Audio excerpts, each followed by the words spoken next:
આજરોજ IOC divisional manager એમની સાથે મિટિંગ થઈ છે.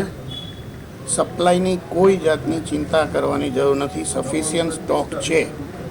જે કંઈ મિસમેનેજમેન્ટ થયું છે એ સેટરડે સન્ડેને કારણે થયું છે અને આજ સાંજ સુધી અથવા તો આવતીકાલ સવાર સુધીમાં પોઝિશન એકદમ ક્લિયર થઈ જશે.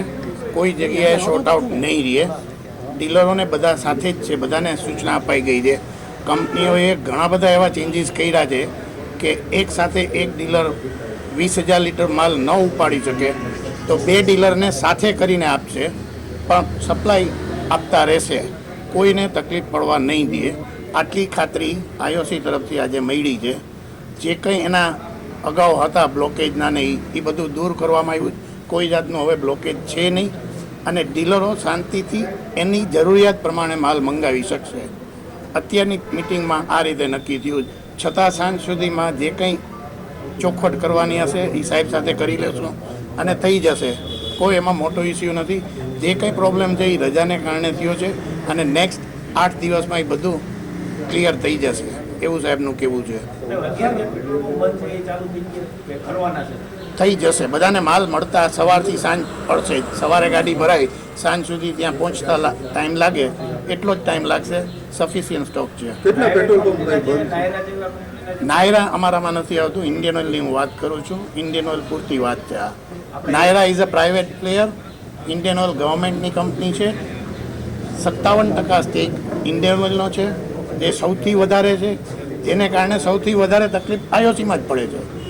બીપીસી આઈઓસી આ બીપીસી અને એચપીસીની ટોટલ 43% છે સ્ટેક અને 57% આઈઓસીનો છે. જેને કારણે વધારે તકલીફ આઈઓસીમાં પડે છે. ના, કોઈ નથી. અત્યારે બધું કેશ ઓન ડિલિવરી જ છે અને એ 8 દિવસ પહેલાં જ બધા ડીલરોને કહેવાઈ ગયું છે અને ઓલ ઓવર ઇન્ડિયામાં આ કાયદો લાગુ પડે.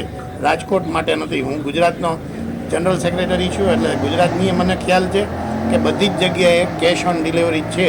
કોઈ જગ્યાએ ક્રેડિટ ફેસિલિટી અત્યારે અવેલેબલ નથી, જે દરેક ડીલરોને ખબર છે. જીવનભાઈ, આપણે રાજકોટની અંદર પેટ્રોલ ડીઝલનો કેટલો જથ્થો, કેટલા દિવસનો જથ્થો ઉપલબ્ધ છે? સફિશિયન્ટ છે. કોઈ આમાં જથ્થાની કોઈ ચર્ચા હોતી જ નથી. સફિશિયન્ટ છે એટલે કે આવતા 30 દિવસ 45 દિવસ કોઈ દિવસ નક્કી નથી થઈ શકતા. બધું જ આધાર છે એ બધો તમને ખબર છે. અત્યારે યુદ્ધ ચાલી રહ્યું જેને કારણે કદાચ આગળ પાછળ થાય તો એ હવે પછી થાય. અત્યારે કોઈ પરિસ્થિતિ ખરાબ નથી. કેટલા પેટ્રોલ પંપ કેટલા બંધ છે એવું કઈ સામે? સિટીમાં કદાચ 6-7 પંપ છે રાજકોટ સિટીમાં અને બારે બીજા સિટીમાં 1-2 પંપ બંધ છે આઈઓસીના. પર્ટિક્યુલર હું આઈઓસીની જ વાત કરું. નાયરા મને જ્યાં સુધી ખબર છે ત્યાં સુધી સારા એવા પંપ બંધ છે. ટકાવારીમાં મને ન ખબર હોય નાયરાની, કારણ કે અમારો વિષય નથી એમ. પણ નાયરાને વધારે ઇફેક્ટ પડી છે, એમના વધારે પંપ બંધ છે.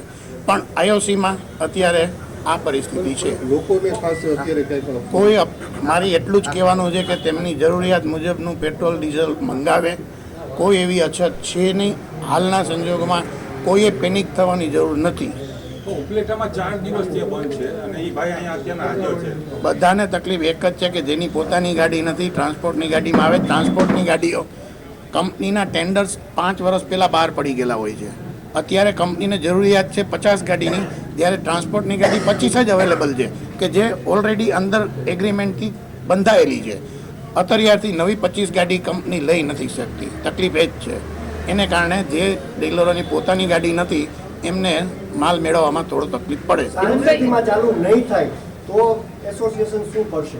ફરીથી અમે મિટિંગ કરીશું જીવનભાઈ, કંપની સાથે. ખરેખર મળશે 100% મળશે. અત્યારે ખાતરી આપી છે, સાહેબે જ ખાતરી આપી છે.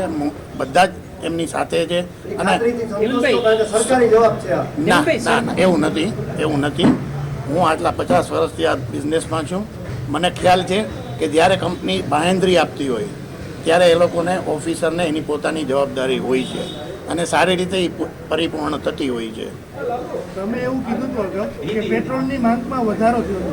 ડબલ માંગમાં વધારો થવાનું કારણ પહેલા 35 ટેન્કર જોતા હવે 70 તો ડબલ માંગ. એનું રીઝન તમને 2 વસ્તુ સમજાવી દઉં. પેટ્રોલમાં પહેલી વસ્તુ એ કે પેટ્રોલમાં કોઈ તંગી નથી, નંબર 1.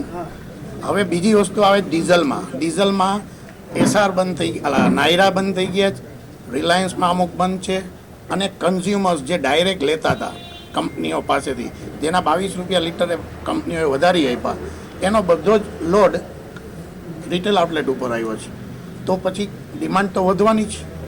જેટલી ગાડીઓ છે એટલી જ સપ્લાય થવાની છે. જીવનભાઈ, ક્રૂડના ઉત્પાદનની અંદર અસર પડી છે, તો લાગે છે અઠવાડિયે 10 દિવસમાં આ જે સપ્લાય ચેન છે એ ખોરવાઈ શકે છે? ના, બિલકુલ નહીં. આજની તારીખે આવતા કોઈ પણ સંજોગોમાં આવતા દિવસોમાં એવી કોઈ શોર્ટેજ દેખાતી નથી. ઓકે, હિન્દી